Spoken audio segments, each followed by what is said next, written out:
नमस्कार, आपका सबसे पसंदीदा डिबेट शो देश का सवाल लेकर हाजिर हूं।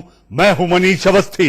महाराष्ट्र और हरियाणा में चुनाव की तारीखों का ऐलान होते ही शरद पवार जैसी सियासी सूरमा न सिर्फ सेल्फ गोल दाग रहे हैं बल्कि पाकिस्तान की भाषा बोलकर देश की किरकिरी करवा रहे हैं। रिपोर्ट देखिए और सोचिए, ऐसी सियासत को आखिर हो क्या गया है।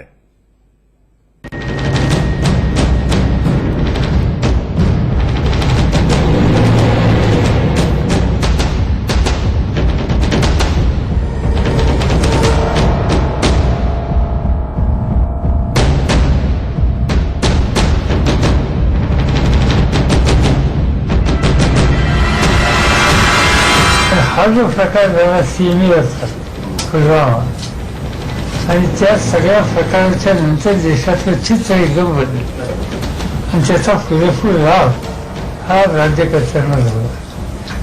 म्हणजे असं मी एकेकाळी देशाचं डिफेन्सचं काम बघितलेलं आहे आणि मला ते निवृत्त अधिकाऱ्यांशी मी सहज बोलत असताना त्यांनी अशी माझ्याबद्दल शंका केली की ही जाणून बुजून केली होती तर आणखीन काही त्याच्या पाठीमागं पाकिस्तानकडनं उद्योग होता. त्याच्या खोलात जायची गरज आहे.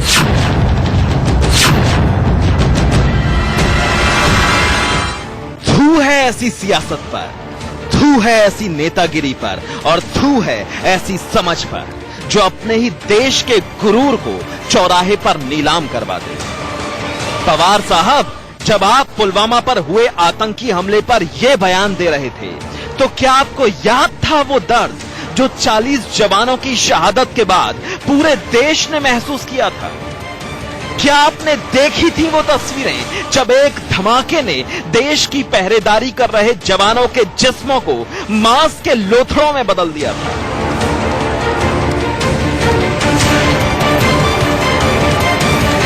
पवार साहब, पुलवामा हमले के धमाके के बाद अंतिम संस्कार तक के लिए हमारे जाबाजों के शरीर के टुकड़े नहीं मिले थे.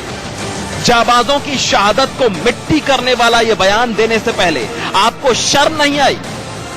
हा जो प्रकार झाला सीमेवरचा पुलवामा आणि त्या सगळ्या प्रकाराच्या नंतर देशातलं चित्र एकदम बदललं आणि त्याचा पुरेपूर लाभ हा राज्यकर्त्यांना झाला. म्हणजे असं मी एकेकाळी देशाचं डिफेन्सचं काम बघितलेलं आहे आणि मला ते निवृत्त अधिकाऱ्यांशी मी सहज बोलत असताना त्यांनी अशी माझ्याबद्दल शंका केली की ही जाणून बुजून केली होती तर आणखीन काही त्याच्या पाठीमागं पाकिस्तानकडनं उद्योग होता. त्याच्या खोलात जायची गरज आहे. जो शख्स देश का रक्षा मंत्री रह चुका है, जो शख्स आधी सदी से सियासत का मजा हुआ खिलाड़ी रहा, वो ये कैसे भूल गया कि अब उनका ये बयान पाकिस्तान दुनिया भर को सुनाएगा?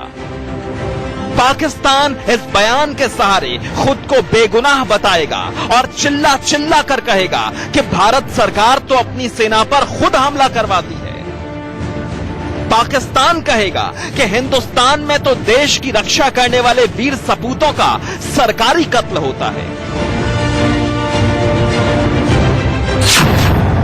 ये कहने से पहले आपको 21 जून 1991 से लेकर 6 मार्च 1993 तक का वो वक्त कभी याद नहीं आया जब आप देश के रक्षा मंत्री थे और आपके एक इशारे पर हिंदुस्तान के जाबाज पाकिस्तान की साजिशों को धूल में मिला देने के लिए अपना खून बहा देते थे. क्या तब भी आपके दिमाग में सैनिकों का खून बहाने वाली सियासत चलती थी? और अगर नहीं तो आपने इतनी आसानी से कह कैसे दिया कि पुलवामा जैसी घटना लोगों का मूड बदल देगी? आप अपने जैसे सियासतदानों पर सवाल उठाइए, लेकिन यह कहकर आपने हिंदुस्तान की फौज का ही नहीं, देश की 130 करोड़ जनता का अपमान किया है. हा जो प्रकार झाला सीमेवरचा पुलवामा आणि त्या सगळ्या प्रकाराच्या नंतर देशातलं चित्र एकदम बदललं आणि त्याचा पुरेपूर लाभ हा राज्यकर्त्यांना झाला. म्हणजे असं मी एकेकाळी देशाचं डिफेन्सचं काम बघितलेलं आहे आणि मला काही निवृत्त अधिकाऱ्यांशी मी सहज बोलत असताना त्यांनी एक अशी माझ्याकडून शंका केली की ही जाणून बुजून केली होती तर आणखीन काही त्याच्या पाठीमागे पाकिस्तानकडनं उद्योग होता, याच्या खोलात जायची गरज आहे. आइए सियासत की ही बात कर लेते हैं. सियासत में भी इसे बयान नहीं खुदकुशी कहते हैं. पवार साहब, आप जैसे सियासत के मजे हुए खिलाड़ी वही कर रहे हैं जो पिछले एक दशक से कांग्रेस समेत विपक्ष के ज्यादातर नेता कर चुके हैं, यानी सेल्फ गोल. अपनी जुबान से पहुंचकर आप जैसे नेता ही पूरे विपक्ष को साफ करने पर तुले. आप जैसा अनुभवी नेता जब कुछ वोट के लिए गलत बयानी करने लगे तब बहुत दुख होता है. शरद पवार जी को पड़ोसी देश अच्छा लगता है. महाराष्ट्र और हरियाणा के लिए चुनाव की तारीखों के ऐलान से ऐन पहले शरद पवार ने पूरे विपक्ष को सेल्फ गोल करके हरा दिया है. वही गलती की है जो उनसे पहले लोकसभा चुनावों के दौरान दिग्विजय सिंह और सैम पित्रोदा ने की थी. अभी 2 दिन पहले ही तो दिग्विजय सिंह ने कहा था कि मंदिरों में रेप होते हैं और भगवा में बलात्कारी रहते हैं. शरद पवार और दिग्विजय सिंह के ये बयान पूरे विपक्ष की लुटिया डुबोने के लिए काफी है. भगवा वस्त्र पहनकर लोग चूरन बेच रहे हैं. भगवा वस्त्र पहनकर बलात्कार हो रहे हैं, मंदिरों में बलात्कार हो रहे हैं. क्या यही है हमारा धर्म? हमारे सनातन धर्म को जिन लोगों ने बदनाम किया है उन्हें ईश्वर की माफ नहीं करेगा. शरद पवार ने देश के शौर्य पर सवाल उठा दिया. दिग्विजय सिंह ने देश की संस्कृति पर लोकसभा चुनावों से पहले कांग्रेस के महासचिव दिग्विजय सिंह के ऐसे ही 2 बयान कांग्रेस की ताबूत की कील बने थे. दिग्विजय सिंह ने तो एयर स्ट्राइक तक के सबूत मांग लिए थे. बजरंग दल, भारतीय जनता पार्टी आईएसआई से पैसा ले रहे हैं, इस पर थोड़ा ध्यान दीजिए. सर आपने और एक बात और बताऊं, पाकिस्तान से आईएसआई के लिए जासूसी मुसलमान कम कर रहे हैं, गैर मुसलमान ज्यादा कर रहे हैं. इस बात को भी समझ लीजिए. 2014 में महाराष्ट्र की 288 विधानसभा सीटों में से शरद पवार की एनसीपी 41 सीटों पर सिमट गई थी. हरियाणा की 90 सीटों में से कांग्रेस को सिर्फ 15 मिल पाई थी. विपक्ष के बयान बहादुर देश का सीना चाक करने वाले ऐसे ही बयान देते रहे तो 24 अक्टूबर को नतीजे आने पर इतनी सीटें आना भी मुश्किल हो जाएगी. नासिक की पवित्र धरती से मैं देश भर में ये जो बड़बोले लोग हैं, बयान बहादुर लोग हैं, उनको हाथ जोड़ करके विनती करता हूं. Bureau report, India news.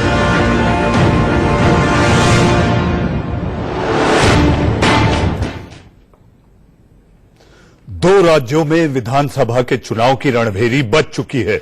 जी हां, चुनाव आते जाते रहते हैं, लेकिन सियासत को देखिए, निष्ठुर और ढीठ है. पार्टी का नाम राष्ट्रवादी पार्टी.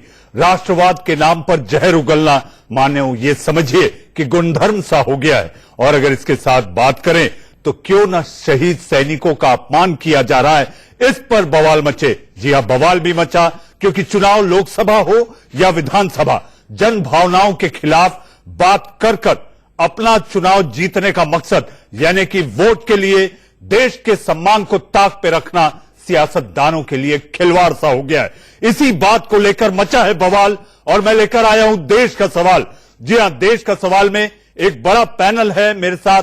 आप सभी मेहमानों को बात करने के लिए बुलाया गया है. जी हां, सोचे वही जिसका आप जवाब बेहिचक देख सकें और बोले वही जिसकी जवाब सुनने की आप मादा भी रख सके, क्योंकि ये देश का सवाल है. मेरे साथ मौजूद है बीजेपी का पक्ष रखने के लिए डॉक्टर विजय सोनकर शास्त्री. मेरे साथ स्टूडियो में मौजूद हैं सीमा मलिक. जी आज सबसे ज्यादा सवाल, आप एनसीपी की प्रवक्ता हैं और आपसे ही सबसे ज्यादा सवाल होंगे. मेरे साथ स्टूडियो में मौजूद हैं जिन्होंने राष्ट्र की सेवा की है, कर्नल शैलेंद्र सिंह, रक्षा विशेषज्ञ, मेरे साथ विवेक अवस्थी, वरिष्ठ पत्रकार, राजनीतिक विश्लेषक, मेरे साथ विजय कौशिक, मीडिया प्रभारी हरियाणा कांग्रेस, और मेरे साथ आखिर चुनाव में अंगणित का क्या खेल होता है, ऐसे आशीष रंजन, चुनाव विश्लेषक। सीमा जी, सबसे पहला सवाल, क्या आपको पता है पुलवामा किसने किया था, हिंदुस्तान या पाकिस्तान? देखिए, ये कैसा सवाल है मुझे पता नहीं। और आपके पार्टी के नेता कह रहे हैं सीमा जी, सारे दुनिया ने, सारे देश ने और सुना। शायद मीडिया का एक वही पुराना वाला वही कि क्या सबूत चाहिए और आप देशद्रोही हो और वही चीजें शुरू हो जाती सीमा जी, पुलवामा में कहा है उन्होंने, पुलवामा को लेकर कहा है। उन्होंने सिर्फ ये कहा है, देखिए हमें अपने, चाहे हमारे सैनिक हो या हमारा देश हो, ऐसा नहीं है कि खाली आप ही देशभक्त हैं और हम देशद्रोही हैं, है ना। आप ही राष्ट्रवादी हैं, हम लोग बिल्कुल बेकार है। सीमा जी, आपने बयान सुना, सीमा जी आप निंदा करती हैं आपके पार्टी के अध्यक्ष द्वारा दिए गए बयान, और एक के बाद एक हफ्ते भर में 2 बयान। किसी चीज को उन्होंने सीधे तौर पर कहा कि पाकिस्तान जाते हैं वहां जो आओ भगत होती है, ऐसा लगता है मानो रिश्तेदार। दूसरा बयान, पुलवामा, शहीदों की बेइज्जती, सैनिकों का वहां पर अपमान। बिरयानी खाने, ना कि हमारे पवार साहब गए थे, और उस बयान को तो बिल्कुल मिसकोट किया गया। उन्होंने बिल्कुल ये कहा था कि मैं, since I was the chief of this cricket association, तो मैं वहां कई बार गया हूं, और अगर आप वहां की सेना को और वहां के पॉलिटिशियंस को छोड़ दीजिए तो वहां के लोग खराब नहीं, और लोग कहीं भी खराब नहीं होते। मैं आपको ये बात बता दूं कि जो ये पॉलिटिशियंस है या जो आर्मी है वहां की, यही लोग होते हैं जो हेट्रेड फैलाते हैं लोगों में। एक उन्होंने सिंपल सी बात कही थी जिसको मिसकोट किया करा गया, वाले लोग उसको पाकिस्तान की बोली बोलते हैं। मैं कोई पाकिस्तान की बोली नहीं बोलती साहब, ना मैं ये बात सुनूंगी। आप कहेंगे मैं नहीं सुनूंगी सर, मैं नहीं सुनूंगी। आप लोग पे इस तरह से चोट नहीं पहुंची। मैं बिल्कुल ये बात नहीं सुनूंगी कि मैं पाकिस्तान की बोली बोलती हूँ या मैं पाकिस्तान का, आपकी पार्टी के नेता कहते हैं। देखिए, देश ने इस बात पे सियासत करना गलत है। हमें अपने सैनिक प्यारे नहीं है? ये क्या सेना बीजेपी की है? ये सैनिक हमारे नहीं है क्या? इनके साथ कुछ होता है तो हमें दुख नहीं होता? हमसे ज्यादा दुख किसी को नहीं होता, पर हम कभी उनपे सियासत नहीं करते। वो सिर्फ यही बात कह रहे थे कि ऐसा नहीं है कि उस समय में कोई एयर स्ट्राइक नहीं हुई या कोई लोग नहीं हुए, हमारी सेना तब भी लड़ी, हमारी सेना आप भी लड़ रही है, पर आप लोग तक पे चले गए। बीजेपी वाले करते सियासत, पवार ने और ये बहुत पुरानी बात हो गई सर। सीमा जी, ये पुरानी बात नहीं है। महाराष्ट्र चुनाव को लेकर पवार साहब ने जो कहा है कि पुलवामा जैसा हमला ही क्या फिर चुनाव जिताएगा, यानी पहले जो हुआ था वो गलत हुआ था। आपने पुलवामा हमले पर सवाल उठाया, आपने उन शहीदों को बेइज्जत किया। बिल्कुल भी नहीं, बिल्कुल भी नहीं है, बिल्कुल गलत आरोप है। आप जो भी कर रहे हैं, आप निंदा करती हैं, आपके पार्टी के नेता ने ये कहा है। मैं आपके आरोप की निंदा करती हूँ जो आप एक गलत आरोप लगा रहे हैं हमारे ऊपर। गलत आरोप लगा रहे हैं सीमा जी। आपके पार्टी के नेता, आपके पार्टी के अध्यक्ष ने कहा है, सबने देखा और सुना।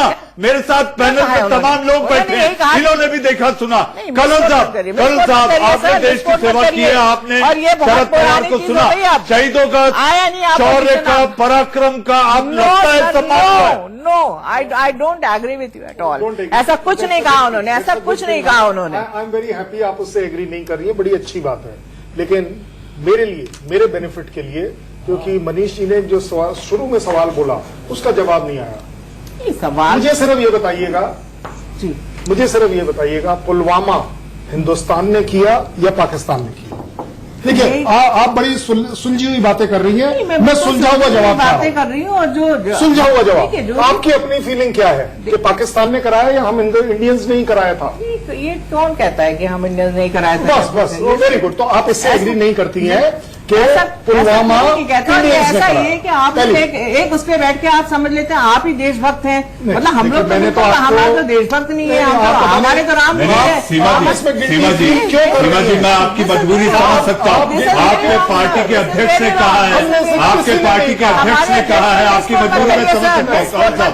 कल सारी दुनिया ने देखा और सुना बयान, सारी दुनिया ने देखा और सुना। मेरे साथ और भी मेहमान है। नहीं सीमा जी, मैं आपके पास और भी कई सारे आज सवाल की फेहरिस्त है। देश का पूर्व रक्षा मंत्री कई सवाल खड़े कर रहा है, और सवाल जब रक्षा मंत्री जो कि पूर्व रक्षा मंत्री रहा है, वो तमाम ये बातें भी कह रहे हैं, मैं उस पर भी आऊंगा। लेकिन मेहमानों के पास चलता हूँ। डॉक्टर शास्त्री, राज्यों के चुनाव में प्रधानमंत्री 3 दिन पहले नासिक में थे, आखिर 370 अनुच्छेद को लेकर बात करना, कश्मीर को हमारा है, कश्मीर बनाना है, क्या राज्यों के चुनाव में राष्ट्रवाद अब हावी होने लगा है?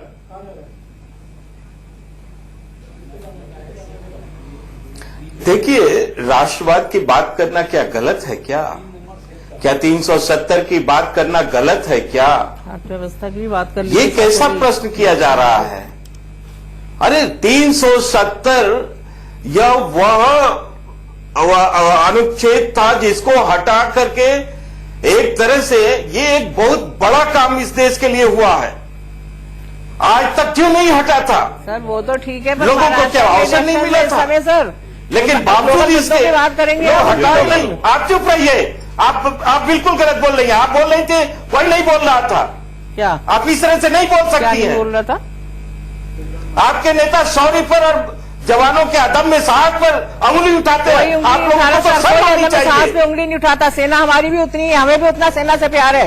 नहीं, कोई शर्म आप ही आनी नहीं चाहिए है। आपको। ये देश खाली आपका नहीं है, देश हमारा भी है।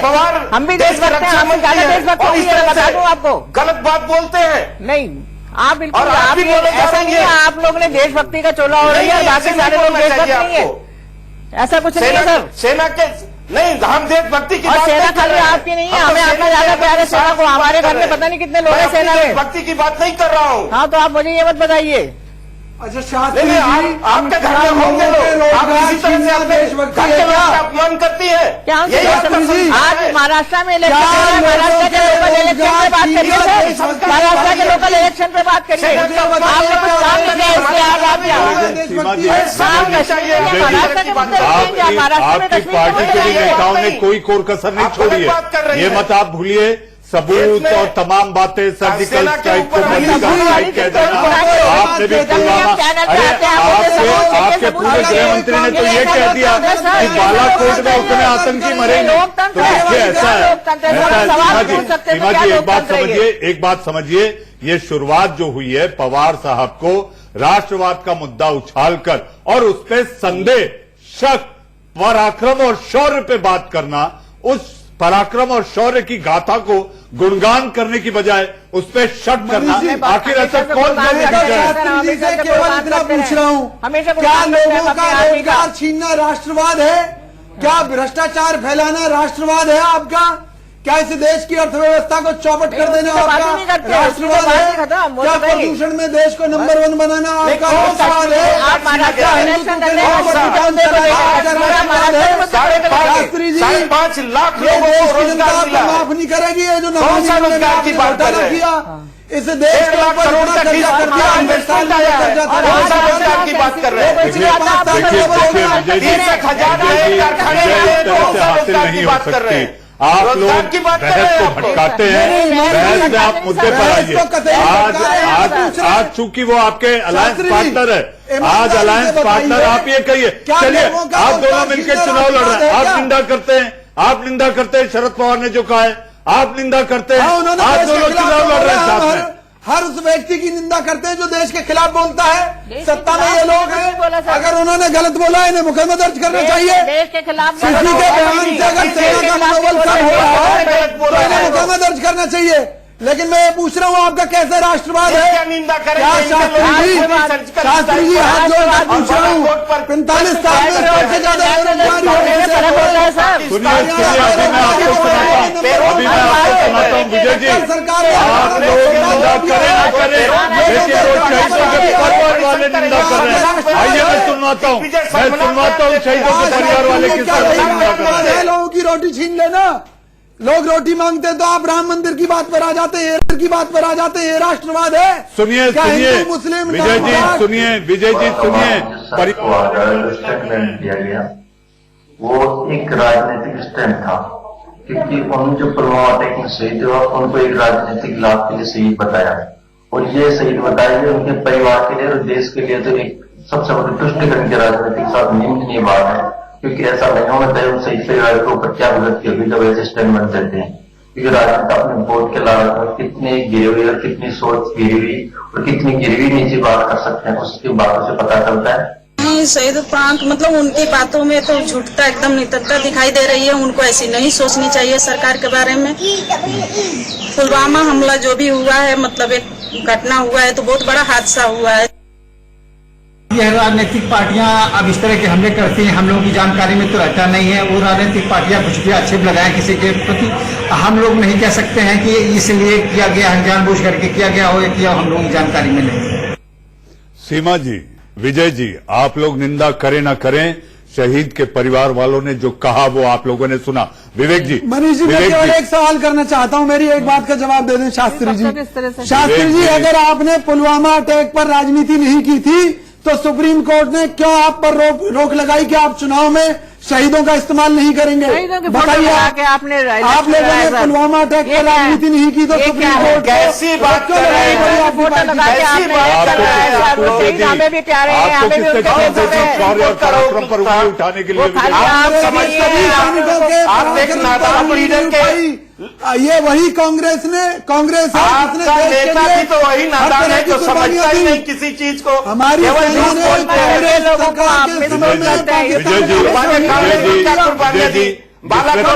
तर्क नहीं है, आपको किसने सरकार थी तो पाकिस्तान के पक्ष में लोग रहते हैं, कैसी बात आप कर रहे हैं? अरे बताइए, अरे देश को बांटने वाले लोगों के साथ जाकर के राहुल गांधी खड़े होते हैं जेल में। देश के टुकड़े टुकड़े होंगे ऐसा करते हैं, सर्जिकल स्ट्राइक। अब राज्यों के मुद्दे अलग रह गए और केवल इसी बात पर चुनाव लड़े जा रहे हैं। जी देखिए मनीष जी, मैं आपसे कहना चाहूंगा कि आज जो हमारा प्रोग्राम है जिसमें देश का सवाल जो है वो शहादत में और बयान है, लेकिन हमारे पैनल में जो कांग्रेस और एनसीपी के जो प्रवक्ता हैं या नेता हैं हमारे मित्र लोग, वो इस डिबेट को कहीं दूसरी तरफ लेके जा रहे हैं। सवाल सीधा सा है कि पवार साहब ने जो बोला वो सही बोला या गलत बोला, इस पर जवाब हमको स्पष्ट नहीं मिल रहा है। बात यहां पे हो रही है बेरोजगारी की, अर्थव्यवस्था की, तमाम चीजों की जो हमारे डिबेट का मेरे ख्याल से हिस्सा नहीं है। नंबर 1 क्यों हिस्सा नहीं है सर? चुनाव की बात हो रही है, चुनाव की बात हो रही है, लेकिन आपका मुद्दा क्या है? आपका मुद्दा क्या है? आपका मुद्दा यह है कि क्या शहीदों का अपमान हुआ? जी, अब ये पता चला ना क्या चुनाव के मद्देनजर ही आपकी पार्टी के नेता ने बयान दिया। सीमा जी, महाराष्ट्र के आपके पार्टी के अध्यक्ष ने महाराष्ट्र चुनाव के मद्देनजर एक के बाद एक कई बयान दिए हैं। नहीं ऐसा नहीं, देखिए बहुत चीजें राष्ट्रवाद को चोट पहुंचेगी वो देश का सवाल बनेगा। सर महाराष्ट्र सीमा जी, राष्ट्रवाद को चोट पहुंचाने की कोशिश होगी वो देश का सवाल बनेगा। और अगर देश का सवाल बनेगा तो मेरे ख्याल से हमारे नेताओं को इसका जवाब देना चाहिए। और जिस तरह की बातें शुरू हुई कि पवार साहब ने इस तरह की बात शायद की ही नहीं है, कल तक तो इस तरह का बयान आ जाएगा, उनको मिसकोट किया गया है, आउट ऑफ कंटेक्स्ट है ये सब। वो तो करा ही जाता है, ये हमेशा का एक फैशन है। लेकिन मुझे लगता है कि जिस तरह पवार साहब देश के रक्षा मंत्री रह चुके हैं, इतने वरिष्ठ नेता हैं इस देश के, उनको ऐसा नहीं कहना चाहिए था। यह बयान पवार साहब को कतई शोभा नहीं देता है और मेरे हिसाब से ये शहीदों का एक बहुत बड़ा अपमान है। जी, बहुत बड़ा अपमान। सीधे चलते ही मुंबई आनंद दुबे, शिवसेना के प्रवक्ता आनंद जी, आपको राज्य के मुद्दे दिखाई नहीं देते। बीएमसी आपके पास है, सड़कों में गड्ढे हैं, लेकिन वो दिखाई नहीं देता। बात राम मंदिर की करते हैं, कूद के राम मंदिर पहुंच जाना, महाराष्ट्र चुनाव के एंड पहले राम मंदिर के मुद्दे को उछालना, जो कि अब सब कुछ अदालत के चौखट पर है।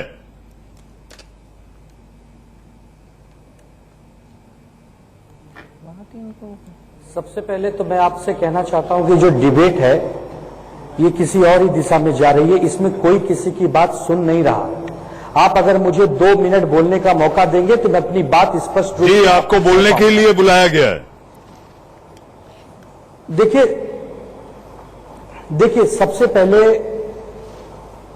2 विषय पर एक चर्चा आप कर रहे हैं। पहला विषय कह देता हूं, फिर दूसरे विषय पे आता हूं।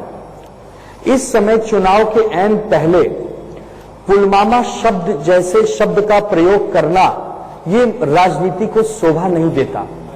चाहे शरद पवार जी जैसे बड़े नेता हों और चाहे आनंद दुबे जैसे एक छोटे से शिवसैनिक कार्यकर्ता हों, हमें अपनी मर्यादा नहीं खोनी चाहिए। चुनाव जीतेंगे हारेंगे, आएंगे जाएंगे, सरकारें बनेंगी बिगड़ेंगी, वो अपनी जगह है, लेकिन देश सबसे बड़ा है। देखिए देश में 2 राज्यों में चुनाव है, महाराष्ट्र और हरियाणा में। किसने आपसे कह दिया कि महाराष्ट्र में या हरियाणा में जो चुनावी मुद्दे हैं उसको छोड़कर बात हो? ये किसने कहा? हम आपसे बातचीत करने को तैयार हैं। रही बात राम मंदिर की, राम मंदिर आज का नहीं विषय है, अनादिकाल का विषय है। शिवसेना जब से बनी है तब से शिवसेना का एक ही मुद्दा रहा है कि राम मंदिर अयोध्या में था। आनंद जी, अगर आप बालाकोट को लेकर अपनी पीठ थपथपाते हैं तो इससे क्या कहा जाए? अगर राष्ट्र की बात है तो हमने जो भी किया राष्ट्र की अखंडता और अक्षुण्णता बनाए रखने के लिए किया। रंजन जी, क्या इस तरह की जब बातें होती हैं तो आपको लगता है सियासी दलों को राष्ट्रवाद के नाम पे फायदा मिल जाता है?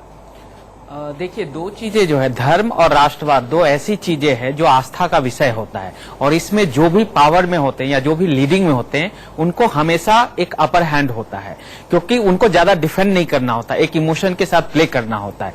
जो भी उसके काउंटर में हो, चाहे धर्म हो या राष्ट्रवाद के खिलाफ में होते हैं, वो एक बहुत बड़े पैमाने पे उनको अगर क्रिटिक्स भी करते हैं, कोई आलोचना भी करते हैं, तो आपको एक बड़े पैमाने पे सबूत जुटाने या उन चीजों की बात होती है जो कि काफी मुश्किल होती है। इसके दूसरे जो पहलू है वो ज्यादा महत्वपूर्ण है कि चुनाव के दौरान में आखिर इसमें बात क्या होती है। वो ये होती है कि इन दोनों विषयों पे लोगों को समझाना किसी भी पार्टी के लिए बहुत ही आसान होता है, क्योंकि आप उनके इमोशन के साथ खेलते हैं, और उसके अगेंस्ट में लोगों को ले जाना उतना ही मुश्किल होता है। रही बात कांग्रेस या एनसीपी या जो भी अपोजिशन पार्टी है, उनके पास मुश्किल अभी ये हो गया है, इन बातों के अलावा आप जाएंगे जमीनी लेवल पे, कैडरों में कोई बड़ा उत्साह नहीं है, और एक इलेक्शंस में आपके लिए पार्टी कैडर बहुत ही महत्वपूर्ण रोल अदा करते हैं, क्योंकि पार्टी के आइडिया को लेके ही वो वोटर तक कम्युनिकेट करते हैं। आशीष जी, विचारधारा, विचारों से परे अगर केवल एक दूसरे में आरोप प्रत्यारोप करना है तो राजनीति में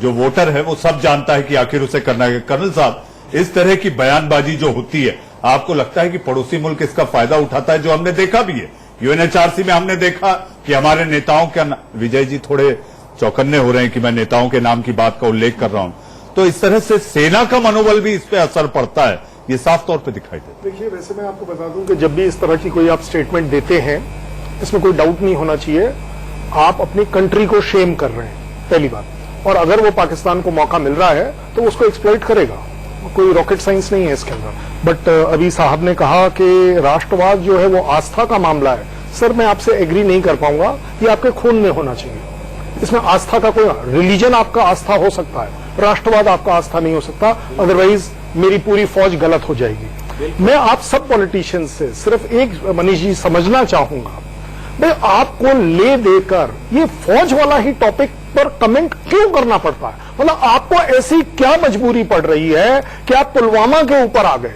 अरे भाई, आपके पास 100 अच्छे टॉपिक्स हैं, चाहे वो गवर्नमेंट इन पावर हो या आउट ऑफ पावर हो, मैं इससे कंसर्न नहीं हूं, लेकिन मैं इस बात से कंसर्न जरूर हूं कि अगर जो पावर में है गवर्नमेंट, वो भी क्यों मुद्दे नहीं दिख रहे हैं? प्रादेशिक नहीं, आप नेशनलिस्टिक मुद्दे लीजिए, दिखाई नहीं दे रहे। अरे भाई, आपके पास मुद्दों पर कोई बात नहीं करनी है। पानी की बात करिए, पॉल्यूशन की बात करिए, लोगों की क्वालिटी की बात करिए। पार्टी के नेता जेल जा चुके हैं, आखिर उन मुद्दों को उठाएंगे तो आईना देखकर खुद शर्मा जाएंगे। विजय कौशिक, आप देखिए सर, पार्टी के नेता जो हमारे आप करप्ट बता रहे हो, आज उन्हीं नेताओं को बीजेपी ले रही है अपने यहाँ, उनके सारे पाप धुल गए अब, है ना। गंगा की सफाई करते करते खुद गंगा बन गए, लोगों के बात हो रहे हैं। आज जितने जिनके ऊपर रेप के चार्जेस हैं, करप्शन के चार्जेस हैं, मनी लॉन्ड्रिंग, किसको नहीं लिया? कल तक आपकी भी तो गोद में थे शिवा जी। नहीं, देखिए आप, हमारे ऊपर तो उन्होंने जो चार्ज लगाए, अब आप बताइए ना, अब क्या है इस समय?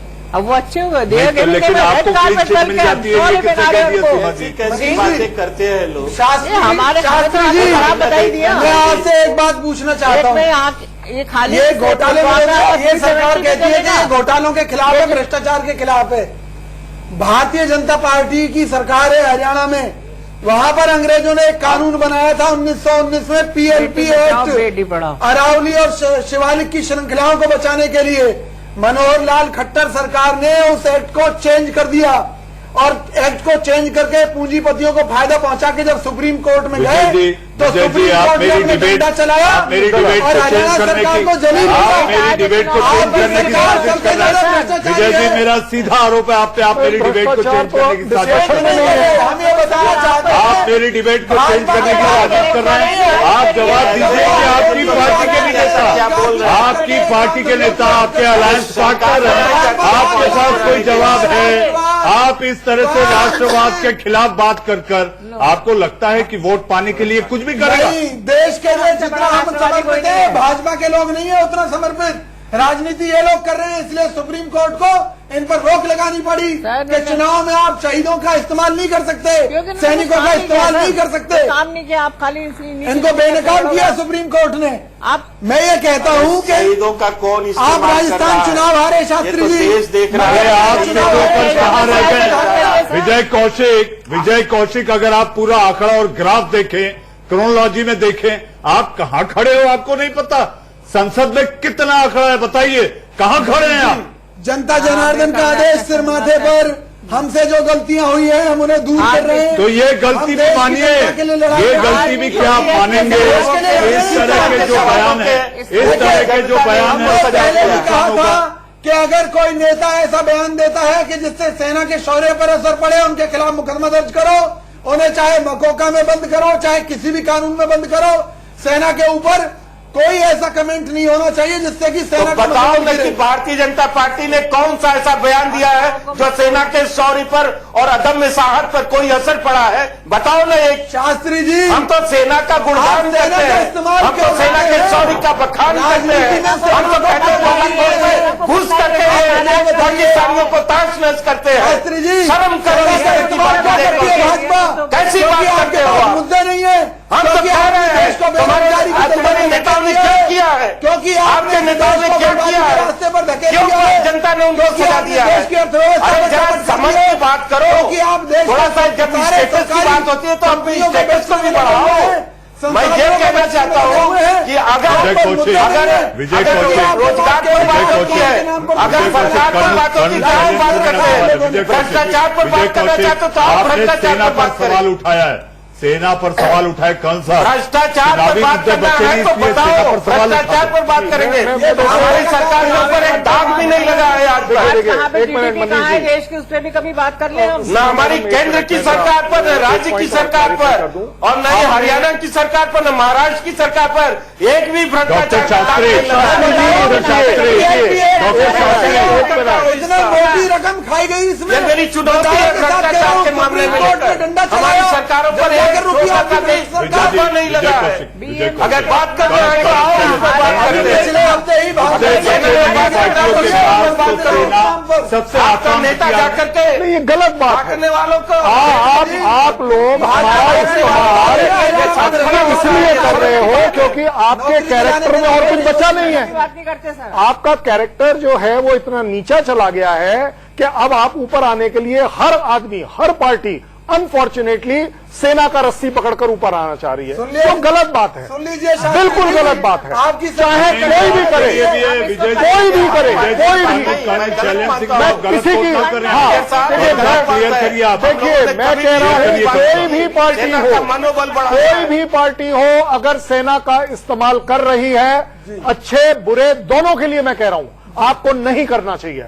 सेना ट्रेडिशनली आपसे अलग रही है, उसे अलग रखिए। कृपया कर हर चीज में उसे मत घसीट लीजिए कि वो अच्छा कर रही है, बुरा कर रही है। हमारा कैरेक्टर हमारे पास है। विवेक जी, अब इन लोगों को तकलीफ ये भी हो सकती है कि अगर अच्छा कर रही है तो इसका भी नहीं चर्चा होनी चाहिए। अमेरिका में कार्यक्रम, ऐसी बात आप करते हैं, सारी दुनिया में इसका डंका पिटेगा। क्या लगता है कि विपक्ष किसी तौर पर या कहीं ना कहीं उसको ये अंदेशा है कि मोदी फैक्टर उनको डरा रहा है? देखिए, इसमें तो कोई दो राय है ही नहीं कि आज की तारीख में विपक्ष जो है एकदम अलग थलग पड़ा है, फ्रैगमेंटेड है। हरियाणा में कौन नेता है मुझे तो नहीं मालूम, शैलजा जी को भी दिया गया चार्ज, आपके यहाँ से? भूपेंद्र सिंह हुड्डा जी के नेतृत्व में भूपेंद्र सिंह है कि हुड्डा जी को अध्यक्ष नहीं बनाया गया?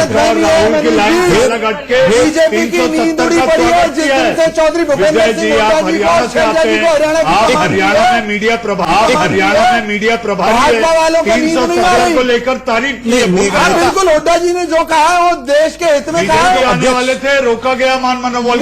अध्यक्ष कौन है? बीजेपी से मतलब ही नहीं। अध्यक्ष कौन है हरियाणा प्रदेश कांग्रेस का? हुड्डा जी है क्या? शैलजा जी हैं। तो शैलजा जी को जो लाया गया वो दुनिया जानती है कि अशोक तंवर और हुड्डा जी के बीच झगड़ा तो उसको निपटाने के लिए लाया गया, और उसके बाद भी हुड्डा जी को पावर नहीं दी गई, किसी तरह उनको रोका गया पार्टी छोड़ने से। तो आपकी पार्टी वहां भी कमजोर है और महाराष्ट्र में भी कमजोर है। पार्टी महाराष्ट्र चलती है। चौधरी भूपेंद्र सिंह हुड्डा जी को मौका इसलिए दिया गया क्योंकि हरियाणा की जनता चीख चीख कर कह रही थी कि हुड्डा जी के नेतृत्व में कांग्रेस की सरकार आ सकती है। अगर उन्हें नेतृत्व मिलना चाहिए। जाने की बात आ रही थी सामने। नहीं, बीजेपी का तो उन्होंने इतना विरोध किया, बीजेपी तो इतनी परेशान थी कि उनके ऊपर झूठे मुकदमे लाद दिए उनकी लोकप्रियता से घबराकर। आज भी बीजेपी पूरी तरह से हिली हुई है हरियाणा के अंदर। आज भाजपा के नेताओं में भगदड़ मच चुकी है, लोग कांग्रेस में आ रहे हैं। देखिए वो तो खैर मालूम हो जाएगा, के नेता हो, भाजपा के नेता हो, भाजपा के नेता हो, वो सब एक महीने की बात है, सब दूध का पानी का पानी हो जाएगा, पहले की बात नहीं है वो। बिल्कुल सामने लेकिन बस मैं एक छोटा सा मुद्दा यहाँ पे कहना चाहूंगा कि पिछले चुनाव में अगर आप महाराष्ट्र की बात करें, कांग्रेस को 42 और एनसीपी को 41 सीटें मिली थी। 2019 के लोकसभा प्रोजेक्शंस को अगर आप देखें उस हिसाब से यूपीए को, मतलब कांग्रेस और एनसीपी दोनों को मिला के 44 सीट्स आ रही हैं, अगर उस तरह से। आनंद जी राष्ट्रवाद के मुद्दे से आप चुनाव जीतना चाहते हैं?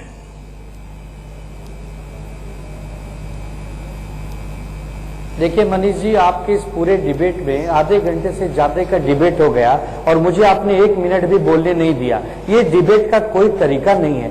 आप सब अपनी बातें कर रहे हैं, कौन किसकी बात सुन रहा है, कौन क्या कर रहा है। एक तो मैं स्क्रीन पर नहीं हूं, मुझे कुछ दिखाई नहीं दे रहा है, मैं सिर्फ आप लोगों की बातें सुन रहा हूं। मैं 2 शब्द में अपनी बात खत्म करूंगा। देखिए, महाराष्ट्र में चुनाव विकास के मुद्दे पर लड़ा जाएगा। महाराष्ट्र में एक सशक्त सरकार है और हम वापस विकास के मुद्दे को लेकर वापस अपनी सरकार बनाने जा रहे हैं। जी आनंद जी, महाराष्ट्र में अभी 1 महीने का वक्त है और लगातार हम बहस करते रहेंगे। महाराष्ट्र देश का बड़ा राज्य है, हरियाणा बड़ा राज्य है, हम बातें करते रहेंगे। अब वक्त तो चला है ब्रेक कर दिया। दुख इस बात का होता है कि प्रदेश के चुनाव में राष्ट्रवाद के मुद्दे को लाकर सियासत वाले रोटियां सेकना चाहते हैं। सियासत वालों को ये क्या हो गया रे, ये जो पब्लिक है सब जाने रे। देश का सवाल में आप लोग जुड़े, बहुत बहुत धन्यवाद। अब वक्त